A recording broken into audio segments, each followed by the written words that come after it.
আসসালামু আলাইকুম। Stock analyst বিডির YouTube চ্যানেলে স্বাগতম জানাই নতুন ভিডিওতে। ঢাকা স্টক এক্সচেঞ্জের আজকেও ইন্ডেক্সের পতন 47 পয়েন্টের বেশি, মাত্র 50টি কোম্পানির দাম বেড়েছে, 303টি কোম্পানির দাম পড়েছে। ভয়াবহ খারাপ অবস্থা রয়েছে আপনারা দেখতে পাচ্ছেন। এবং এইটার মূল যে কারণ সেটা হচ্ছে পুঁজিবাজারে মার্জিন রুলসের নতুন যে আইন। এখন অনেকে বলতে পারেন যে মার্জিন রুলসের কারণে কেন এরকম পতন হচ্ছে। আসলে এই মুহূর্তে 16 থেকে 22,000 কোটি টাকা অ্যাডজাস্ট করতে হবে বর্তমান যে রুলস, এবং প্রত্যেকটা হাউস কিন্তু এই চিঠিটা দিয়েছে। প্রত্যেকটা হাউসের যেসব সাব ব্রাঞ্চ রয়েছে সেখানে বলা হয়েছে যে ফোর্স সেল হয়ে যাবে। ফোর্স সেল সেখানে বলা হয়েছে যদি 1:3 অনুপাতে না হয়, তা ফার্দার নোটিশ ছাড়া কিন্তু এখানে বলছে we shall sell shares sufficiently to bring ডেপ্ট oblique equity ratio to 1.33, equity 75% of the margin finance current liabilities without further notice. তার মানে আপনার শেয়ার ফোর্স সেল হয়ে যাবে যারা মার্জিন লোন নিয়েছিলেন, এবং সেটার অনুপাত হবে 1:33 অনুপাত। ডেপ্ট আপনার মার্জিন লোনের সাথে আপনার যে ইকুইটি তার অনুপাত হবে। তো একদম ফোর্স সেলের আন্ডারে কিন্তু দেশের পুঁজিবাজার, এবং প্রত্যেকটা হাউস থেকে ফোর্স সেল চলতেছে। যারা আগে মার্জিন লোন নিছে, যে সকল শেয়ারগুলো মার্জিন পায় না সেই সকল শেয়ারগুলো ফোর্স সেল। আপনারা জানেন পুঁজিবাজার হচ্ছে একটা আয়না, কাচের গ্লাসের মতো, এক সাইড দিয়ে ভাঙা শুরু করলে ভাঙতেই থাকে। তার মানে ফোর্স সেলের আন্ডারে কিন্তু পুঁজিবাজার রয়েছে। এই মুহূর্তে সবার এক হইতে হবে। দেশের যে পরিস্থিতি, এবং সিকিউরিটি এক্সচেঞ্জের বিসিসি যে চেয়ারম্যান তিনি বুঝেন এরকম একটা হটকারী সিদ্ধান্ত নিয়ে শেয়ার বাজারটা ধ্বংস করতেছে, যে নিজে বোঝে না যে এই মুহূর্তে এটা কোনো প্রয়োজন নাই, বা মার্জিন রুলসের আন্ডারে যেই অ্যাকাউন্টগুলো প্রিভিয়াস ছিল বা আগে ছিল করা, সেগুলো যে রুলসের আন্ডারে ছিল সেগুলো সেখানে থাকতো। নতুন করে যে কেউ যদি মার্জিন নিত তার জন্য রুলসগুলা এই নতুন রুলসটা প্রযোজ্য হইতো। এতটুকু যদি করতো তাহলে কিন্তু হইতো, কিন্তু সেটা না করে গণহারে সবার উপরে চাপায় দিছে। এবং যদি তো নির্দিষ্ট টাইম দিছে, কিন্তু কোন হাউসকে কার আগে শেয়ার মারবে তার একটা কম্পিটিশন কিন্তু থাকে।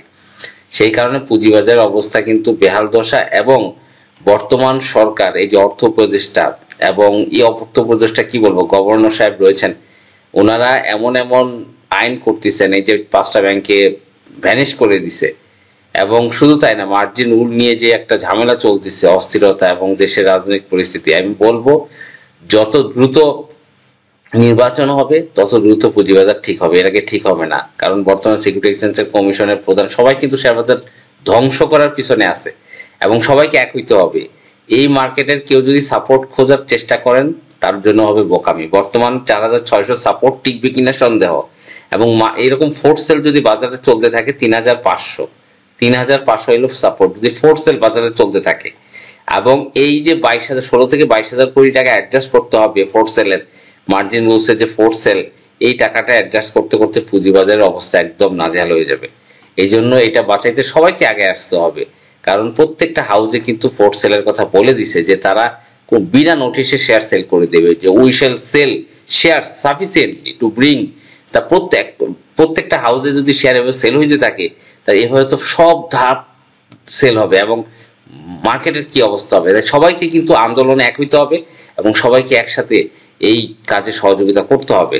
এবং আমাদের এই জন্য যিনি খেটে যাচ্ছেন, চলুন তার কথা শুনে আসি। ধন্যবাদ। জারি করেছেন, আমরা 1 সপ্তাহ পরে আবার আমাদের কিনে দাঁড়াবো, এবং আমরা আশা করছি আমাদের পক্ষেই জয় হবে। কিন্তু এখানে দুঃখজনক হলে সত্য যে আজকে এই বিনিয়োগকারীদের বিরুদ্ধে যারা বিসিক থেকে যে সমস্ত আইনজীবী এবং অন্যান্য যারা আছে সমর্থক, তারা যে ভূমিকা রেখেছে, এই বিনিয়োগকারীদের মনে হয় যে তারা 1 নাম্বার শত্রু।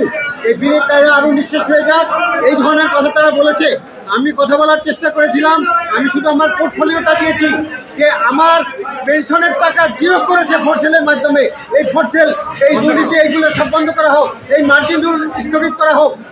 এক সপ্তাহের রুল দিয়েছে মাননীয় আদালত, আমরা মেনে চলে আসছি। কিন্তু আমাদের বিপক্ষে এইখানে যে এত বড় শক্তি, এটা আমরা খুব লজ্জিত এবং জাতি হিসাবে এটা কিছুতেই মেনে নেওয়া যায় না। বিনিয়োগকারী ভাইরা, আপনারা বসে থাকবেন না, যখন যে কর্মসূচি দেওয়া হবে সেই কর্মসূচিতে অংশগ্রহণ করবেন, কারণ আপনাদের লাশ এই বাংলাদেশে ভেসে যাবে।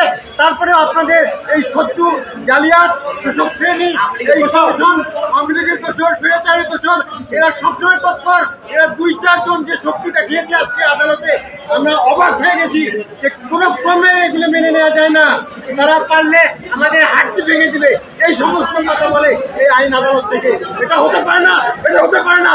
আমার জীবন যাবে, আমি এই আন্দোলন থেকে পিছু হবো না। দেখি আমার কি হয়। আমি বিনিয়োগকারীদের জন্য জীবন উৎসর্গ করলাম। আবার আমি একজন সরকারের ঊর্ধ্বতন কর্মকর্তা হয়ে এই পুঁজিবাজারে লক্ষ লক্ষ 2 কোটির উপরে আমার লস হয়েছে, আমি সেগুলো বলি না। যাদের কোনো পুঁজি নাই, তারা আত্মহত্যা করছে, মারা যাচ্ছে, সংসারী হয়ে যাচ্ছে, তাদের পক্ষে লড়ার জন্য আমি নামছি। আজকে আমার এই সমস্ত কথা শুনতে হয় যে হাতটি ভেঙে দেওয়া হবে এখানেই করতে, ইত্যাদি ইত্যাদি। তবে বিসিকের যে আইনজীবী, ওনারা মানুষ কিনা আমার বলতে দ্বিধা হয়। কিভাবে তারা এত মানুষ প্রতিদিন ক্ষতিগ্রস্ত হচ্ছে, লক্ষ লক্ষ হাজার হাজার কোটি টাকা শেষ হয়ে যাচ্ছে পুঁজিবাজার থেকে, তারপরে ওরা তাদের পক্ষে সাংবাদিকার এই মার্জিন দেওয়ার পর প্রতিদিন কত পয়েন্ট করলো, কত 1,30,000 কোটি টাকা এই রাশেদ মাসুদ কমিশন এইখানে বসার পর 1,30,000 কোটি টাকা পুঁজিবাজার থেকে উদয় হলো। সেগুলো নিয়ে কোনো কথা নাই, আরো এগুলো স্টে করবে। এবং আমাদের মাননীয় আমাদের আইনজীবী এই বার কাউন্সিলের প্রেসিডেন্ট সভাপতি, উনি বলেছিলেন যে এই ফোর্স সেলটা বন্ধ করার জন্য। উনি তার কাউন্টার দিয়ে বলছেন না, ভোট সেল থাকবেই থাকবে, ভোট সেল ইত্যাদি। এগুলো কি এই দেশে কি এই স্বৈরাচারের দোষরদের বসানো হয়েছে এই দেশের মানুষকে শোষণ করার জন্য? আমরা কিছুতেই মানব না। সব বিনিয়োগকারী ভাইরা ঐক্যবদ্ধ হন। যদি আপনারা সত্য না হন, তাহলে আপনাদের রক্ত মাংস কিছুই থাকবে না। ধন্যবাদ সবাইকে।